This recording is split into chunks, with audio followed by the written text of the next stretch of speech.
There are gamblers na talagang halos doon na nakatira. May mga nakikita ko yung damit 3 araw na. Either I lost or I hit. This is impossible. Naranasan ko 13 straight losses. Gusto kong ma-experience yung joy. Pag nanalo ka, yes! Walang joy sa akin yung manalo. Pero pag natalo, may konting inis. Napapamura ka sa si joy. Parang sa akin, everything is work. Not really for fun. Talo na ako ng talagang malaki na pwede nang ipambili ng bahay in one day. 7 digits. In about 2 hours. Hindi ko na ulitin yun. Kasi sa online, parang ang bilis ng pera. Pag nakuha ko na yung target ko, I run away. Kasi go far, I was lucky. The house always have an edge. I don't spend a lot of time sa casino to protect my sanity. Who wouldn't like the smell of money? Everybody likes the smell of money, right? Ang dami kong nakikitang tao sa baba. Most of them depressed, like malungkot, nagmumura, nakasimangot. Hindi ko siya laging hinahanap. Parang ang hinahanap ko na lang is the winnings. Talaga ako yung parang kailangan kong bumawi, parang nagigil na gigil. You can buy things that makes you happy. Nakabili ako ng the Ferrari 458. I mean, nakasampung downswing ako. Panalo. Talo. Sa peak winning ko, mga 1 million. Bawasan ng 30 million plus. Sana nakinig ako nung nanalo ako, tumigil na sana ako. Humiram ka. What if maging cycle yun? What hindi mo nakokontrol yung sarili mo while winning? That's a red flag. Hindi ko alam kung magaling ako maglaro or swerte lang ako. Pero wag nyo nang subukan. Ang paghahanap ng aming mga guest at pagbabahagi ng kanilang kwento ay nangangailangan ng maraming oras. Pero sa tulong nyo, makakadiscover kami ng mga iba't iba pang mga istorya ng ordinaryong Pilipino. Para sa mas magandang community experience, pwede kayo makipag-usap at magtanong ng kahit ano sa aming mga naging guests at manatiling anonymous sa Discord. I-click nyo lamang ang join button para maging isang exclusive member. Maraming salamat!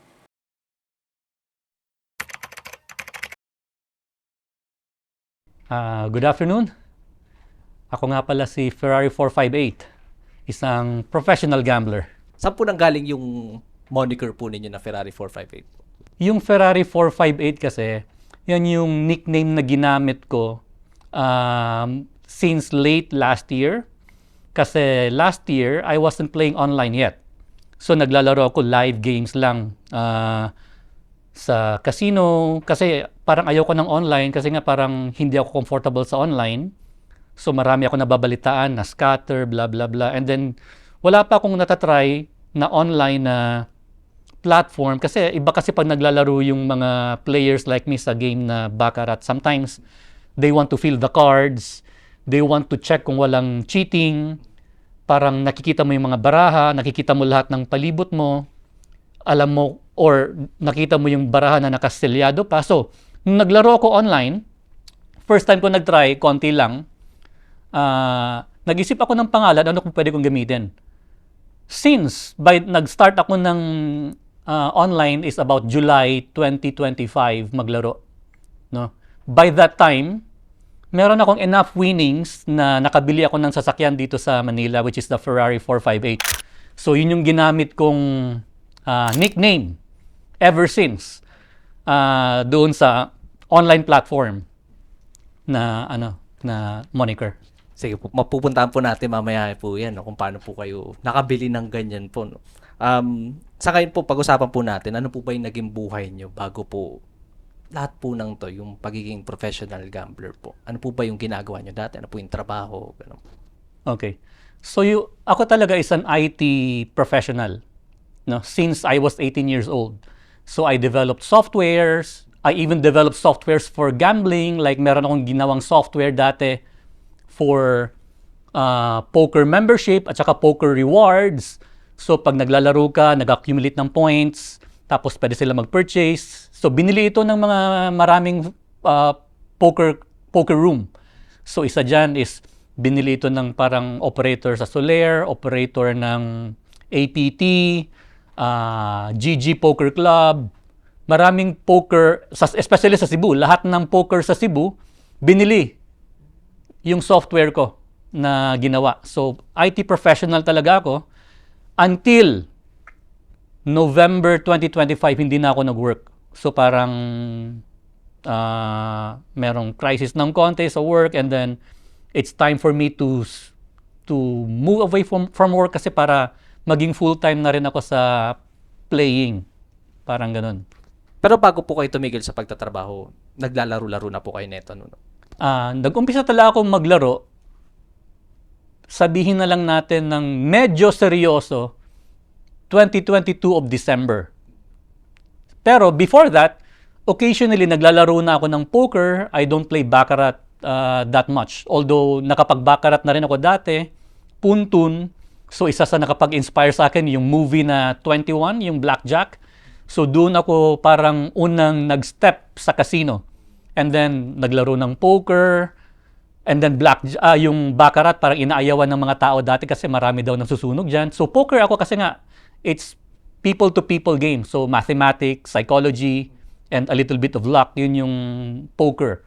Until nag-transition na ako into baccarat kasi nga poker takes much time, late na nakakauwi, and then baccarat is open anytime, and then if you win and then you go out, it's okay. Unlike poker, pag tinamaan mo yung kalaban and then you stand up, parang unethical, no? Kakatama mo pa lang, kakadouble up mo pa lang sa kalaban, tapos tatayo ka na, hindi siya makabawi. Kasi it's people-to-people game. Unlike sa baccarat, nanalo ka, stand up, go, nobody cares. Yun, December 2022, I started recording my win and loss, December 2022. But before that, naglaro ako sa isang casino sa Cebu. Ang pangalan is New Star, May of 2022. So, wala naman akong lista, pero bago dumating yung December, alam ko na 13 wins and 0 losses ako sa game na baccarat. So, ang target ko lang dati, pag kumakain ako sa New Star, wala pa akong perks dati, manalo lang ako ng 2,000, mabawi ko lang yung kinain ko, I'll go. So, manalo ng 4,000 pesos, I'll go. So, naging 13 wins and 0 losses yun. Sabi ko, parang okay itong baccarat na game na to. So, I started recording my sessions nung December 2022. So, at that time, naglalaro pa ako ng poker. So, I played mga bigger blinds ng poker. But yung baccarat ko, hindi pa masyadong seryoso. So, until nag-transition na ako later on to baccarat. Araw-araw po kayo nagsusugal nito, mga time po na to? No. Nung December 2022, hindi pa ako araw-araw naglalaro. At saka hindi ko siya laging hinahanap. Para bang pag may pagkakataon, I play. But then, pag niyaya ako, for example,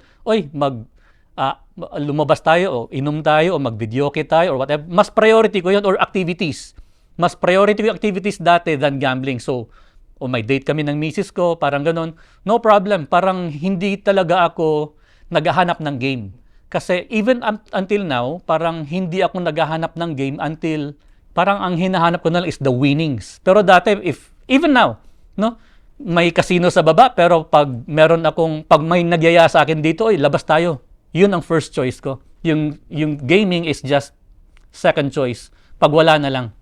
Di bali, ngayon po ba, since yun nga po parang full-time nyo na po siya ginagawa, no? Ngayon po ba, araw-araw na po ba? Or hindi naman po? Hindi pa rin? Mostly everyday. Pero may mga pagkakataon na, example, last Sunday, March 29, naalala ko pa yung date, natalo ako nun sa isang on-site casino.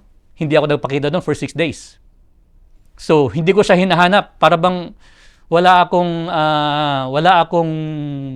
at saka Holy Week, di ba? So, parang naglaro-laro lang ako ng online. So, nakabawas ng konti. So, hindi talaga ako yung parang, kailangan kong bumawi. Parang nagigil. So, parang I can separate myself to other gamblers na talagang halos doon na nakatira. Kasi sa experience ko, may mga nakikita ko, yung damit, 3 araw na, pareho pa lang. At saka sa ibang video na napapanood ko, 8 days yung damit niya, ganun pa rin. So, hindi ko pa nasubukan yung ganun. Ang pinakamatagal kong session sa isang laro, mga 1.5 to 2 hours maximum. And then either I lost or I hit the quota and then I go. Pag nagsusugal po ba kayo, ano po ba yung nararamdaman nyo? Ano po yung feeling? May hinahabol po ba kayong feeling? Long term ang chasing ko, hindi ko hinahabol yung recent losses. Pero hindi napipigilan minsan pag natitilt ka, yung tilt kasi pag yung parang naiinis ka na. Yung parang, this is impossible. Kasi naranasan ko just 2 weeks ago. 13 straight losses. 13 straight losses, meron pang free game yun, pass, tapos bet 13 times. So, nakaka-tilt yung situation na yun. So, nafu-frustrate ka. Pero during the game, wala akong, kasi nakapanood na ako ng mga more than 100 video confessions about gambling. No? Wala akong excitement sa win, no? Katulad nung sa kabilang lamesa, yung mga foreigners, minsan pa naglalaro, nanalo sila sa side, yeah, palakpakan, parang ang daming nakaklap together, parang bang they feel joy. Naiinggit ako doon. Totoo lang, naiinggit ako. Gusto kong ma-experience yung joy. Pag nanalo ka, yes! Parang ganun. Never nangyari sa akin yun. Walang joy sa akin yung manalo. Walang joy. Pero pag natalo, may konting ines, napapamura ka sa situation. Hindi ko minumura yung dealer, but the situation, sabi ko, walang yan naman ito, or parang parang ganun yung situation. But hindi ko na-experience, walang joy. Parang sa akin, everything is work. Kaya po ba nagpatuloy ito? Kasi parang iniisip niyo po siya, trabaho po siya. That's true. Kasi aminin naman natin, no? Meron akong dissenting trabaho. Okay yung kita ko. May negosyo din ako konti. Marami akong income. Pero iba pa rin yung parang bonus income. Yun yung hinahanap ng tao. Yung parang racket, di ba? Iba yung business, iba yung work, iba yung mga may pinapaupahan ka na konti. Pero iba pa rin talaga yung hindi naman joy, but yung nadi-deliver sa'yo. You can buy a thing like Ferrari, I mean,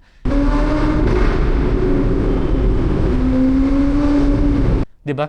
Sabi ko, saan ko gagagastos ng pera na to? Kasi iba naman yung business ko, okay, para sa family. Pero you can buy things that makes you happy, no? Galing doon sa parang bonus income. Okay lang po ba kwentuhan niyo po kami ng mga iba't ibang experiences po ninyo? Meron po ba mga extreme moments na naranasan po ninyo? Yes, I've been through a lot of downswings, no? Ang downswing, parang isa sa mga cycle yan ng gambler, no? Kahit na yung mga poker friends ko before, panay yung panalo ng tournament, and then talo, panalo, talo. So, siguro sa 4 years of gambling ko, as per my record, as of today, nakasampung downswing ako. So yung and then every downswing is bigger than the previous one. Downswing, ibig sabihin, panalo ka ng konti. Tapos downswing ka, talo. Palaki yung gap. So there was one moment na last year, umabot ako sa pinaka-peak winning ko, mga 91 million. Yung peak winning. Hindi isang araw ito for 3 years ito. Or 4 years. December kasi 2022, and then December 2025, so parang 3 years, di ba? 2022. So ngayon, umabot na ako sa mga 91 something million. Yung total winnings ko. From poker, casino, online casino, and then it went down. Nabawasan ng 30 million plus. That's a very big downswing, di ba?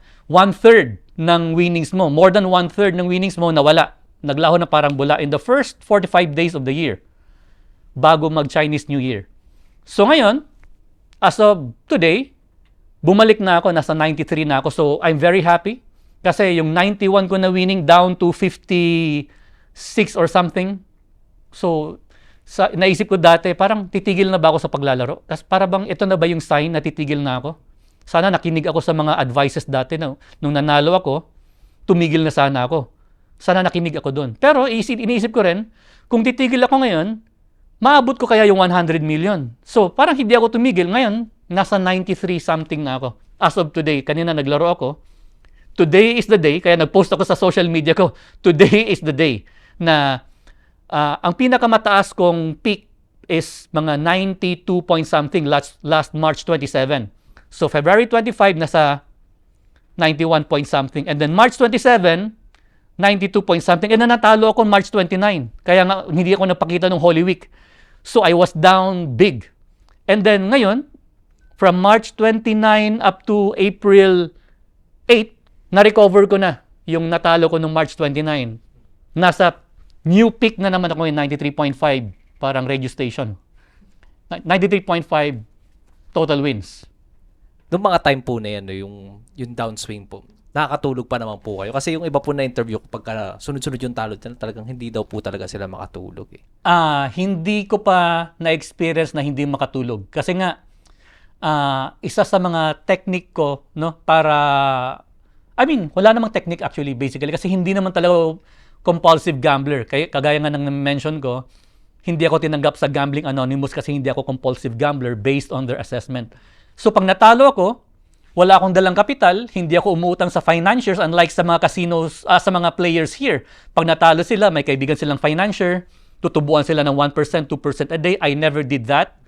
Kasi nga, ayaw kong pumasok doon sa parang kumunoy na, what if, etong araw na to malas ka, natalo ka ng malaki, humiram ka, pinahiram ka naman kasi nga regular player ka. What if maging cycle yun? What if matalo ka ng malaking-malaki in one day? So, sa akin naman, pag natalo yung capital ko, pag uwi ko ng bahay, nandun yung capital, pero hindi na ako pinapalis ng misis ko o pinapagalitan na ako. And then, yung urge ko to gamble is not that much. So, I wasn't able to gamble that much. Although natalo na ako ng talagang malaki na pwede nang ipambili ng bahay in one day. Ginawa ko yun online. Kasi sa online, parang ang bilis ng pera. Yung pera, nandyan lang sa bangko. Wala pang flood control dun dati. So, talo yung capital ko. Download ng isa, talo. Another isa, talo. It was the biggest loss in my entire gambling career. Hindi ko lang alam kung pwedeng i-mention yung figure, but it's very big. Like, 7 digits in about 2 hours. Hindi ko na ulitin yun. So parang lesson learned na yun, na pag nag-online game ako, dapat yung bangko ko nakatransfer na doon sa kabilang bangko na hindi na siya accessible sa akin. So parang natuto na. It happened September last year when I was in Vietnam doing a tour with my wife and friends. So di ba? Nandun ka sa Vietnam, naglalaro ka. Tapos talo ka pa. Pero yung mga friends ko hindi nila alam, natalo na pala ako ng malaking halaga, ng 7 digits. Nobody knows. Para hindi mo makita sa face ko. Although yung misis ko alam kasi sinabi ko, and then makita na parang sad ako ng konti, pero habang nasa tour kami, enjoy, laugh, gastos pa rin, ganun. Ayun po, no, since nandiyan po tayo, ano po yung ma-advise niyo po sa mga nanonood po sa atin ngayon na yung merong habit po sa paggagamble talaga? Ano po yung ma-advise nyo? Kasi mukhang talagang may control po kayo sa finances po ninyo. Ang advice ko lang, pag sa tingin mo, you are spending too much time sa casino, that's one sign that is not good. Bakit ako nasa casino, di ba? Ang pinagkaibahan ko lang, based doon sa napanood kong mga confessions, okay?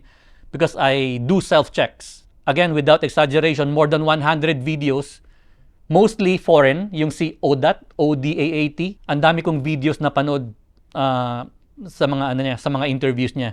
Ang pinagkaibahan lang namin because most of these players na na-interview ko, they spend a lot of time regardless winning or losing sa casino. Ako, katulad kahapon, no? Nung nakuha ko yung target ko for the day, meron pa akong promo chips dapat na kukunin about 30,000 pesos. Parang promo chips, it can be played, pwede pa maging pera. Nakalimutan ko kasi umakyat na ako. Kasi na-hit ko na yung target ko. Ayoko nang mag-spend not 1 minute more. Pag nakuha ko na yung target ko, I run away. Kasi ganun ako eh. Parang I treat that game parang boxing. Para bang paglamang ka sa round, wag ka nang makipag bardagulan. Mamaya matsambahan ka pa. 'Di ba? Knockout ka pa. Katulad ng interview na ginawa nyo sa isa, 'di ba? Nanalo na siya ng 700,000, lumabas siya, tapos nadaanan niya yung isang lamesa. Tapos nagbet lang siya ng konti. Para daw panggastos niya, kukuha lang daw siya ng 3,000, 'di ba? Yung based sa interview. Pero naubos pa yung 700,000 na panalo, pati pa yung capital. Yun ang iniiwasan ko na mangyari. Self-control po talaga. Self-control talaga. So pag alam mo sa sarili mo na hindi mo nakokontrol yung sarili mo while winning, that's a red flag. So dapat meron kang target win and then go. Ang pinaka maiksing stay ko sa casino dati was 15 minutes. Meron pa akong trabaho nun dati. Although pagkatapos na ng work, naglaro ko for 15 minutes. Parang maganda yung tinatawag na regla. Panalo, panalo, panalo, panalo, panalo. And then nanalo ko ng 60,000 at the time. 60,000 lang target ko. Go. Not even a single minute to say hi, hello to friends. No. Go. No, ano po yung pinaka-happiest moment po ninyo sa loob sa pag-gamble po? Sa pag-gamble, wala. No? But after gambling, yes. I mean, nung nabili ko yung Ferrari 458, masaya ako doon. Kasi, para sa akin kasi, no, di ba, may mga nagsasabi na spend on experiences, not on things. I mean, I respect those people. Pero para sa akin kasi, everything is experience. Di ba? Pag na-experience mong makapag-drive ng Ferrari, it's still an experience. It's a material thing, pero it's parang para sa hanggat hindi mo binebenta, hanggat nandun pa yan, it's a lifetime of experience. Mabenta mo man siya, experience pa rin para sa akin. So, yun ang happiest moment ko sa gambling. As I've said kanina, hindi pa dumarating sa moment ko yung pumalakpak ako dahil nanalo ko ng isang hand. Parang wala akong... Pumalakpak lang ako dahil nag-cheer ako sa kaibigan ko or sa kasama ko. Yeah, nangyari yun. Na nanalo siya. Pero ako, yung naglalaro ako mag-isa, tapos pagkuha ko ng baraha, panalo ako. Yes, parang ganun. Wala akong ganung moment. Nainggit ako sa mga taong naka-experience noon kasi they found joy sa gambling. Me, I don't. Kasi I treat them as work. Minsan, naiinis na ako. Gusto ko nang umalis. Gusto ko nang ma-hit yung target ko. Minsan, minamadali ko na yung betting just to get my target and then go out. Kasi nga, I treat gambling as work, not really for fun. So, the same thing with professional poker players. Seryoso, walang usap-usap. Pag nakuha yung target, alis. Masasabi niyo po bang successful na gambler po kayo? I might not be able to say successful, maybe lucky. As of today, 4 years of gambling, 4 years and 4 months. So far, I was lucky. Sana, hindi ko lang alam, baka ganun kataas yung swerte ko. Baka may taong ganun kataas ang swerte. Kasi may nakausap ako isang tao, meron siyang kilalang isang tao na nanalo for 1.5 years. Then after that, it's downswing and then never got back. Sa akin naman, 10 downswings ang pinagdaanan ko.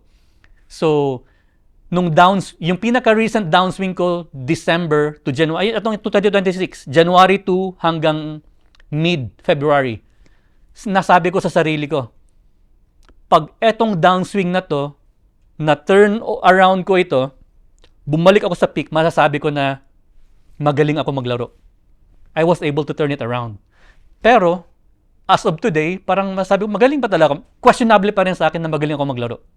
Kasi para sa akin, naniniwala pa rin ako, the house always have an edge. Pero yun nga lang, pag marunong ka maglaro, pwede mong i-counter yung edge. Medyo technically explained, but mathematically or theoretically, you can have an edge against the house. No? Meron ng mga na-ban or mga na-prohibit na mga strategies. Kasi may mga house or may mga junkets na they give 10% doon sa losses mo of the session. Halimbawa, tumaya ka ng 100,000. Talo ka, umayaw ka. Magre-rebate sila sa'yo ng 10%. That's 10,000 pesos sa 100,000, right? Now, kung mautak ka maglaro, what if, per session mo, no? Ano ka lang, dalawa lang pinagpipilian mo pero may house edge yan eh. Kasi, pag nag-bet ka sa banker side, meron siyang edge to win 1.06% at the time. Dahil sa rules ng baccarat. Pero kung mag-bet ka sa player side, example, mag-bet ka lang sa player side and then natalo ka. So, marirefund ka ng 10%. Tama? And then, the next day, bumalik ka. Mag-bet ka sa player side, for example. Nanalo ka. So, parang even ka pa rin. Talo, panalo. Kasi 1% lang naman yung lamang ng banker. Pero, nakakuha ka na ng 10% yesterday. O, di ba, statistically, lamang ka pa rin. Merong players na kilala ko naglalaro, no? Kasi meron silang hindi naman ibang klaseng rebate, 1.25% commission every time they lose. So, taya lang siya ng taya sa player, 1.25% yung pag natatalo siya. So, kung balikatan yung laban, kasi 1.06 ang lamang ng banker, but then, every time na matalo siya, meron siyang rebate na 1.25%. So, statistically, parang ahead pa rin siya, mathematically. Basta mautak ka lang maglaro. Actually, gusto kong sabihin na wag na kayong magsugal. Wag na. No? Kasi again, hindi ko alam kung magaling ako maglaro or swerte lang ako. Pero wag nyo nang subukan. Kasi Wala pa akong kilala, actually merong isa, no? Na nakilala ko na medyo nagpapanalo na. Tinuruan ko siya how to play. Tinuruan ko ng parang strategy how to play. But then most people kasi na kinakausap ko, gusto kong mga kaibigan ko na gustong turuan how to play. Pero you cannot teach old dogs new tricks. Para bang hindi nila alam na sa betting style nila, matatalo sila. Pero hindi ko na lang sasabihin ano yung betting style nila kasi baka may ma-offend. Hanggang ngayon, kaibigan ko pa rin sila. Baka ma-offend sila na yung betting style nyo mali.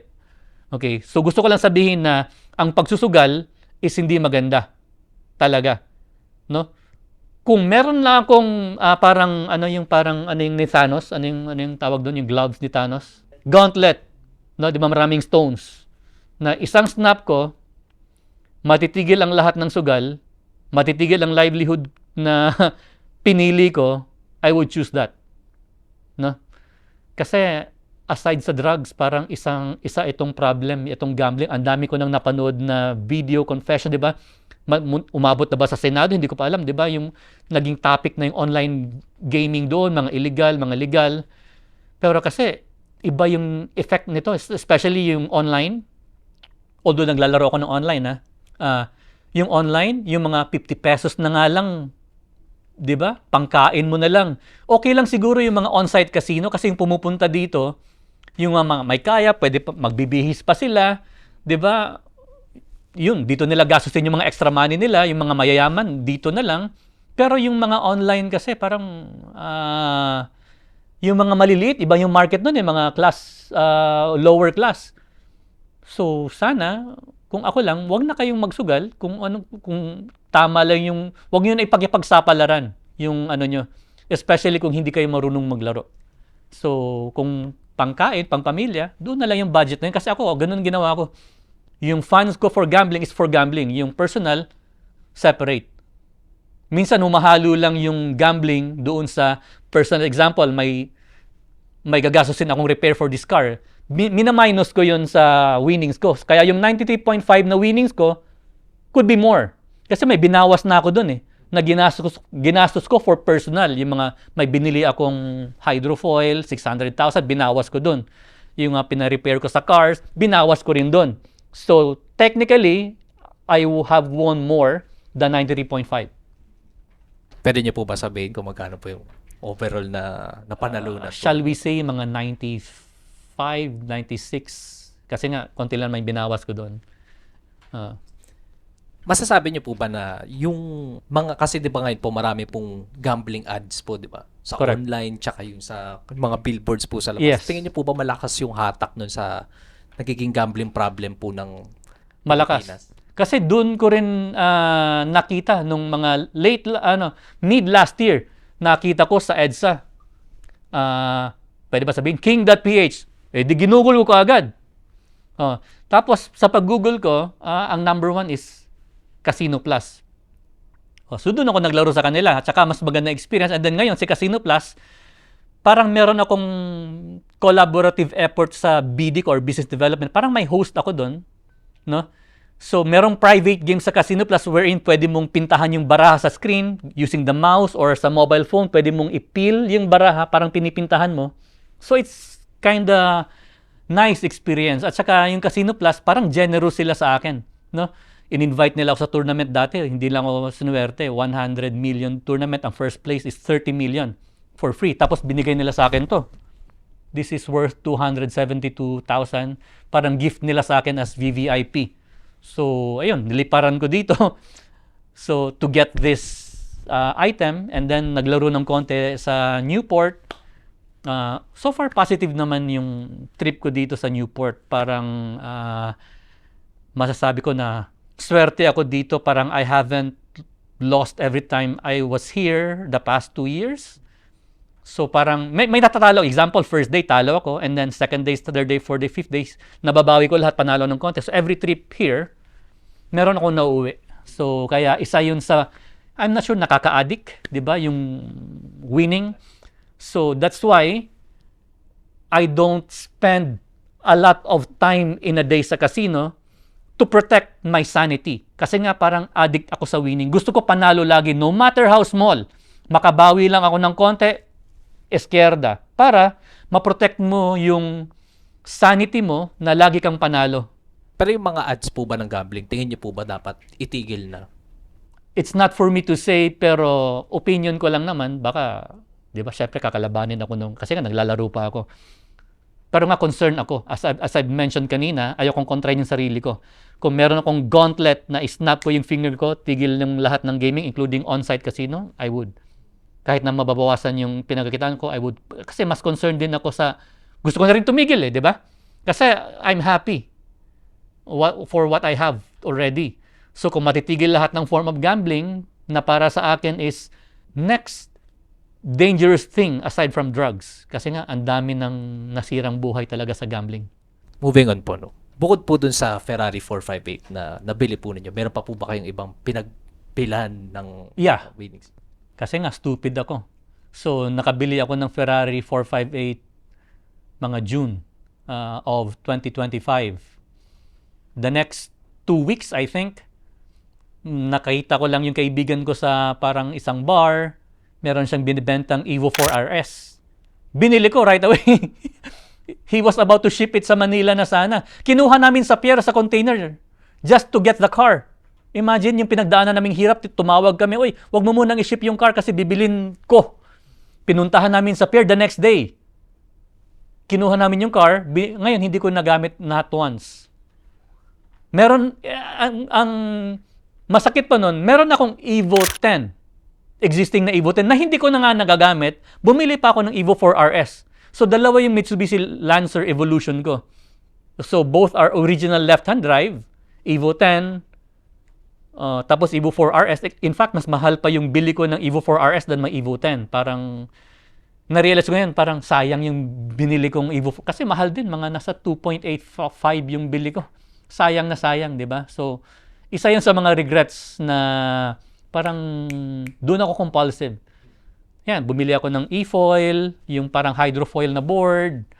So, the fun things, the things that I want, not the things that I need. Parang, yeah, doon ko nagastos yung mga things na mga luxury items. Hindi naman ako bumibili ng mga Dior dati or mga Dior na bag, Dior na clutch bag, Dior na backpack. I don't buy those things before, even though I can afford it before. Kasi nga, sayang di ba? Galing sa trabaho, galing sa business, tapos ibibili mo lang ng branded items.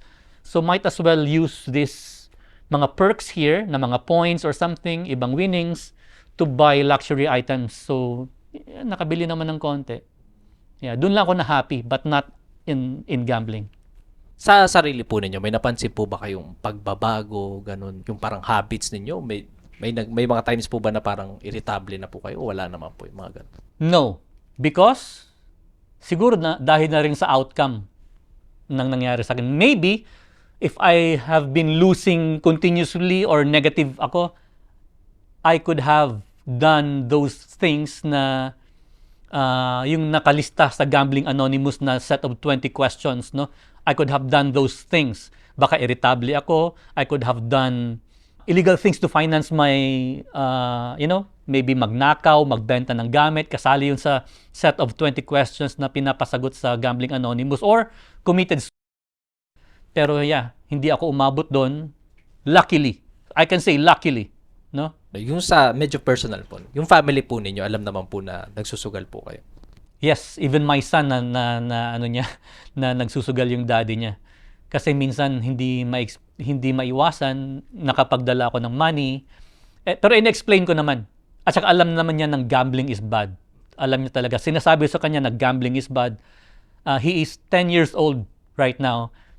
And then kasi minsan sinasama ko siya sa New Star, no? Hindi sa gambling, bawal ang bata doon. Pero pag nag-restaurant kami, pagkatapos ng dinner, I go up, I play a little bit. Alam niya about kasi yung bata, pag nakakita ng slot machines, what is that? What is that machine all about? Kasi may isang restaurant doon, makikita mo yung slot machine from the glass window. So explain ko ng maayos, 'di ba? As long as you can educate somebody na maayos, okay naman.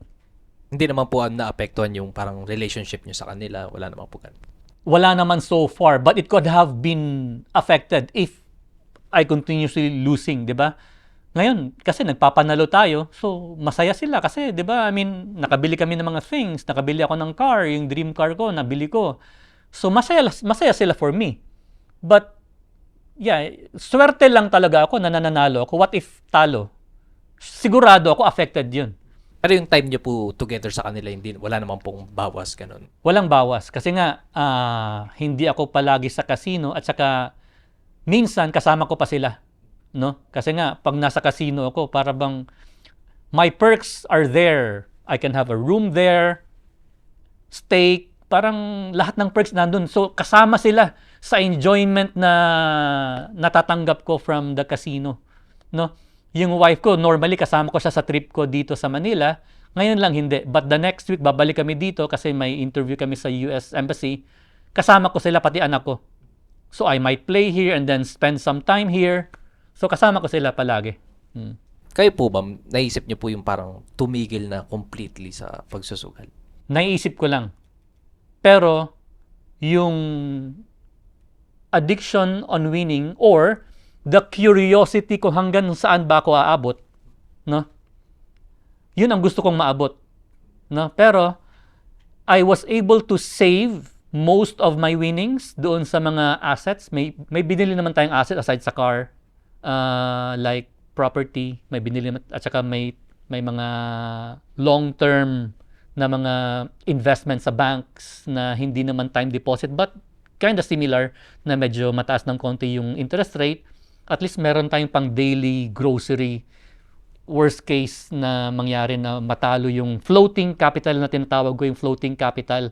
Pag naubos to, parang yun na yung threshold ko. I hope kung mangyari man yun na maubos yung threshold ko, it almost happened this year, nung January or mid-February.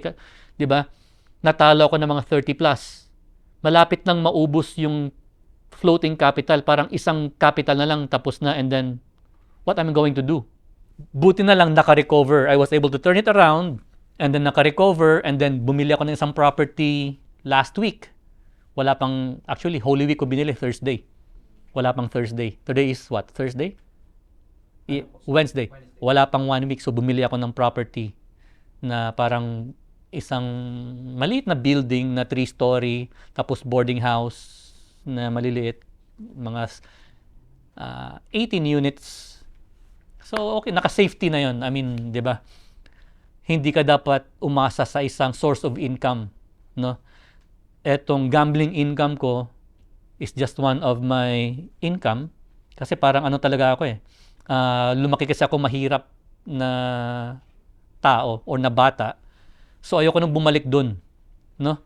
So, imaginein mo dati, yung toilet namin walang toilet bowl. Ganun kahirap yung buhay dati.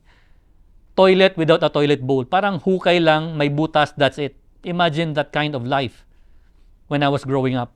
So, ano talaga ako? Pag diskarte sa pera, parang nasubukan ko na lahat. Maging ahente ng insurance, ahente ng pagbebenta ng bahay, gumawa ng mga software, lahat ng pwedeng makapagperahan, parang ginawa ko na, basta legal lang. Ginawa ko na. No? Maraming pinasukang negosyo. No? Mayroon kaming rehab center dati, kaya nga familiar ako doon sa yung BOH.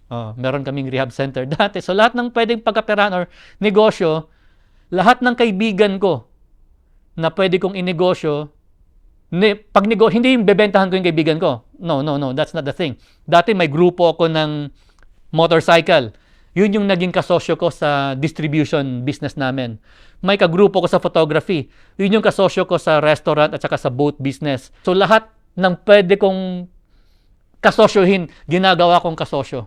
Nakikita niyo po ba yung sarili po ninyo na in the next 5 to 10 years is ganito pa rin, nagagamble pa rin po? In the next 5 years, that's a very short time.